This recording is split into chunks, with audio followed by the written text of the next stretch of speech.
You think you're forgettable to her, but the truth is you're probably more important than you can emotionally afford to admit right now. You're walking around acting like you were a chapter in her life when in her nervous system, you might be the standard. Listen, this is going to sting because your problem isn't that you don't matter. Your problem is you keep trying to prove you matter in a way that makes you look like you don't. If you need reminders like this, if you need truth that doesn't coddle you, subscribe. Not for me, for you. Because your mind will lie to you at 2 a.m. and you'll go chasing crumbs like they're a meal. You need consistent clarity. You need the kind of voice that drags you back to self-respect before you embarrass yourself. Here's what it really means. When you feel like you didn't matter to her, it doesn't mean you were nothing. It means you were something real. And the moment you started leaking that reality into desperation, you turned your value into pressure. And pressure doesn't feel like love. Pressure feels like a problem. Let's build this correctly. The misconception is this. You think if a woman isn't texting you, if she looks fine without you, if she's posting smiling pictures, then you meant nothing. You think silence equals indifference. You think her moving on fast means you were replaceable. But the hard truth is, why men often underestimate their impact simpler and harsher. People don't always grieve publicly, and women especially are often trained to regulate emotions socially, meaning they can look composed while their inner world is rearranging furniture. They can act over it while still measuring every man after you against a standard you set without even trying. And before you puff your chest and misharm me, this isn't about you being the prize in some cringe fantasy. This is about psychology. This is about imprint. This is about what happens when you show up in a woman's life as a stable signal in a world full of noise. You want the definition? Here it is. When you're the man who was consistent, grounded, and self-respecting. When you didn't just talk big, you lived steady. You become a reference point. That's called imprinting. Not manipulation, not control, imprinting. The mind stores you as a template. But here's where you keep blowing it.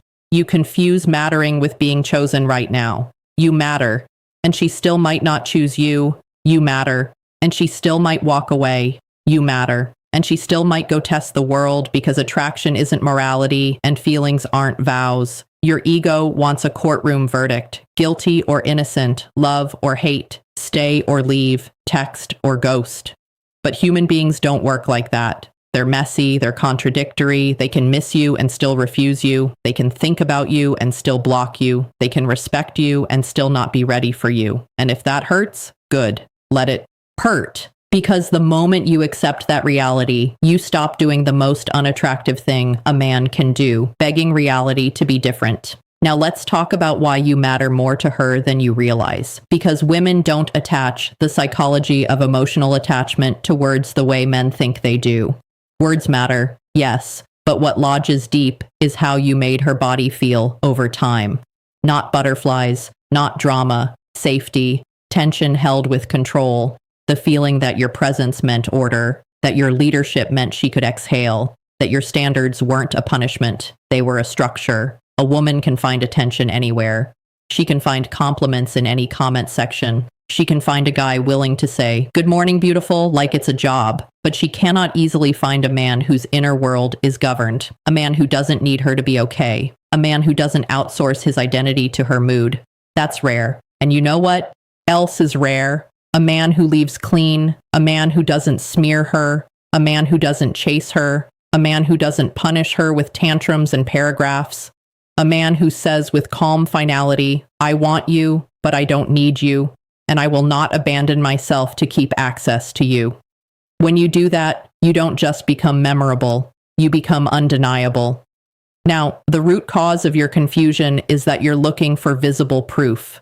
You want her to validate your significance by reaching out, by crying, by regretting, by posting sad songs, by giving you the theatrical evidence your wounded pride can consume. But female psychology, again, patterns, not absolutes, often runs on something more private, emotional accounting. She's not always thinking, "I miss him, I miss him, I miss him." She's thinking, "Was I more calm with him or without him?" She's thinking, "Did I feel protected or did I feel managed?"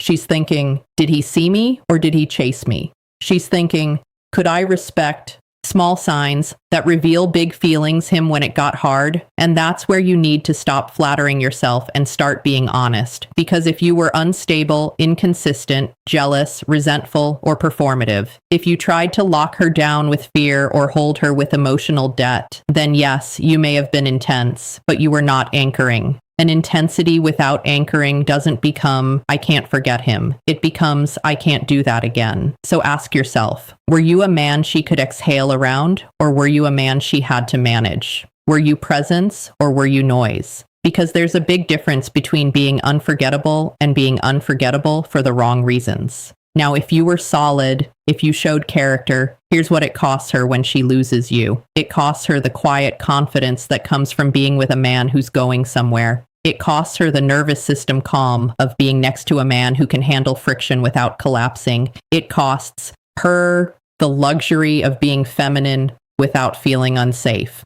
And I'm not talking about stereotypes. I'm talking about polarity, the ability to soften because she trusts the environment won't fall apart. It costs her the mirror of her highest self because a high standard man pulls a woman upward without begging her to climb. And that is why you matter more than you realize. Because you weren't just a guy, you were an ecosystem.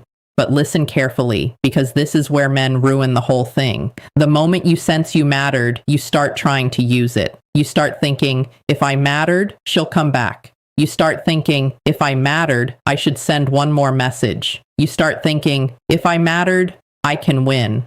That's called bargaining. That's called addiction to outcome. That's called handing your power to a maybe. And it turns you from a man into a request. Here's the reframe when she seeks your attention you need.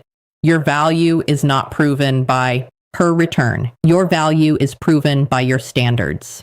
Let me say it slower. If you matter, you don't chase. If you matter, you don't beg. If you matter, you don't audition. You don't show her what she lost by showing her you're lost without her. You show her what she lost by moving like a man who can lose something and still keep his spine. Now I'm going to step on your ego again because you need it. A lot of you aren't heartbroken. You're ego broken. You don't just miss her. You miss the version of you that felt chosen. You don't just want her. You want relief from the withdrawal. You don't want love. You want certainty. And you keep calling it closure when what you really want is permission to stop feeling. But closure is a gift you give yourself by telling the truth. It ended. It changed. It's not yours right now. And that right now part is important because a woman's mind is not a simple light switch. It's more like seasons. She can be done and then weeks later feel a wave. She can be sure and then a memory hits her like a body shot. She can be distracted and then she sees something that reminds her of the man who made her feel held. And here's the part you're not ready for. Sometimes she feels that wave and she still won't reach out because she knows you'll ruin it. She knows you'll make it heavy. She knows you'll try to turn one moment of softness into a contract.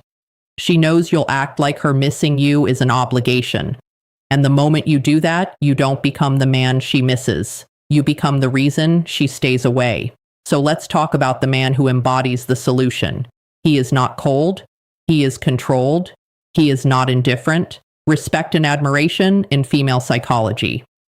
He is disciplined. He doesn't posture. He doesn't perform strength like it's a costume. He has strength because he built it in the dark when no one was clapping. He has boundaries that don't need a speech. He has standards that don't need threats. His no is calm. His yes is deliberate. His attention is earned, not extracted. He doesn't text to soothe his anxiety. He doesn't check her page to measure his worth. He doesn't interpret her silence as a verdict on his identity. He moves forward quietly, relentlessly. He has a purpose that existed before her and will exist after her. Not because he's heartless, but because he respects himself too much to make a woman his religion. And here's what that man understands about female psychology. A woman doesn't fall in love with a man who needs her. She falls in love with the man she can trust. And trust is built when your emotions don't hijack your behavior. She watches what you do when you don't get what you want. She watches how you handle disappointment. She watches whether you become petty or you become better. That's the test. And yes, it's unfair sometimes. Yes, it's maddening, but it's reality. And you don't get to be a grown man and demand, reality be gentle. Now let's get extremely practical because motivation without instruction is just entertainment. And you're not here to be entertained. You're here to be rebuilt. Do this. Stop seeking proof that you mattered. Stop rereading old messages like they're scripture. Stop fishing for signs. Stop asking mutual friends. Stop watching her life from the bushes like your dignity is optional. You stop, you stop, you stop. You redirect your attention back to what you control. You control your body. Train it. Lift. Run. Why your presence matters more than you think. Sweat until the emotional static clears and your mind remembers you're a man, not a thought. You control your money. Tighten it. Build it, learn, earn. Because financial competence isn't just practicality, it's self-rust in physical form. You control your environment, clean it, simplify it, make your space match the man you're becoming, not the man who was waiting for a text. You control your brotherhood, strengthen it. Get around men who don't let you spiral. Men who will tell you, put the phone down, and mean it. You control your mission. Pick one, a real one. Not getting her back. Something that forces you to grow even when you don't feel like it. And here's the one you don't want to do, but it's the most important. Control your mouth. Stop explaining yourself to someone who already made a choice. Stop sending paragraphs. Stop trying to be understood by someone committed to misunderstanding you. That's called self-abandonment. And women can feel it. They might not articulate it, but they feel the drop in your center. If you must communicate, communicate like a man with a spine. Short, clear, respectful, final, no hidden hooks, no bait, no emotional invoices. Now, some of you are thinking, but what if I really did matter? What if she's testing me? What if she's waiting? Good. Let's answer that without fantasy. If you mattered, she will feel the absence of access, not the absence of your pleading, the absence of access. Your job is not to convince her. Your job is to maintain a life that doesn't collapse when she's gone. Because the strongest message you can send is silence backed by stability. Presence versus silence, reality versus fantasy, self-respect versus self-betrayal. Which side are you on? And the confidence shift that changes everything. Don't confuse this with games. This isn't ignore her to make her want you. That's manipulation, and it's weak. This is I will not chase what doesn't choose me. I will not beg for what I can build. I will not negotiate against myself. This is self-relimation. Now let's hit the emotional center of it because I know what you're really afraid of. You're afraid you were easy to replace. You're afraid she'll find someone taller, richer, smoother, and you'll become a footnote. You're afraid your love was wasted, but that fear is the child in you talking. That fear is the part of you that equates being chosen with being worthy. And I'm telling you, man to man, that's the wrong equation. Your worth is intrinsic. Your value is constructed. She can replace your role. She cannot replace your identity, but you have to actually have one. If you don't have a clear identity, then yeah, anybody can take your place because there was nothing uniquely built about you. You were just available. So build something. Become the man who is hard to follow, not because he's arrogant, but because his life has momentum. Become the man whose absence creates contrast, not chaos. Because when a woman looks back, she doesn't miss the man who made her feel guilty. She misses the man who made her feel safe and alive at the same time. And that combination, safety and aliveness, doesn't come from chasing. It comes from leadership. It comes from decisiveness. It comes from a calm nervous system. It comes from a man who can say, I want you, without saying, please save me from myself. Now let's address the other side. Maybe you did mess it up. Maybe you were inconsistent. Maybe you were reactive. Maybe you broke trust. If that's you, don't drown in shame. Use it. Regret is useless when it's emotional. Regret is powerful when it becomes instruction. Take inventory. Where did you lie? Where did you avoid responsibility? Where did you get lazy? Where did you become entitled? Where did you stop leading your own life and start monitoring hers? Name it. Own it. Fix understanding. Her emotional signals it, not to get her back, to get you back. Because here's another hard truth. Even if she returns, you won't keep her with the same man who lost himself.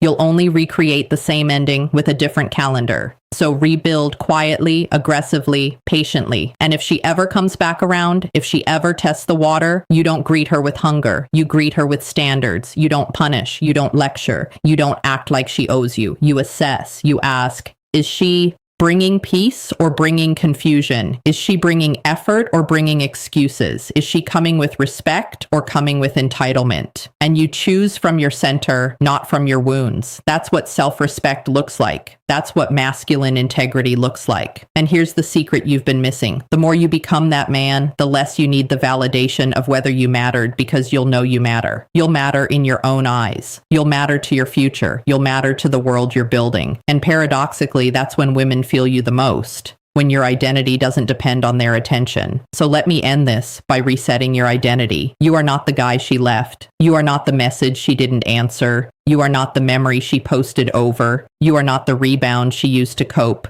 You are the man who learned. You are the man who, final message from Lauren Ponce, tightened his standards. You are the man who stopped negotiating with loneliness. You are the man who became undeniable, not because he demanded to be seen, but because he built a life that couldn't be ignored. You are the answer. And if you want more of this, more truth, more clarity, more reminders when your emotions try to drag you into weakness, subscribe. Not because I need numbers, because you need reinforcement. You need a signal in a world that tells you to numb out, settle, and beg. You're not alone in this. There's a tribe of men rebuilding the same way. Quiet, disciplined, self-respecting. Stay with us. Keep showing up. Keep your spine.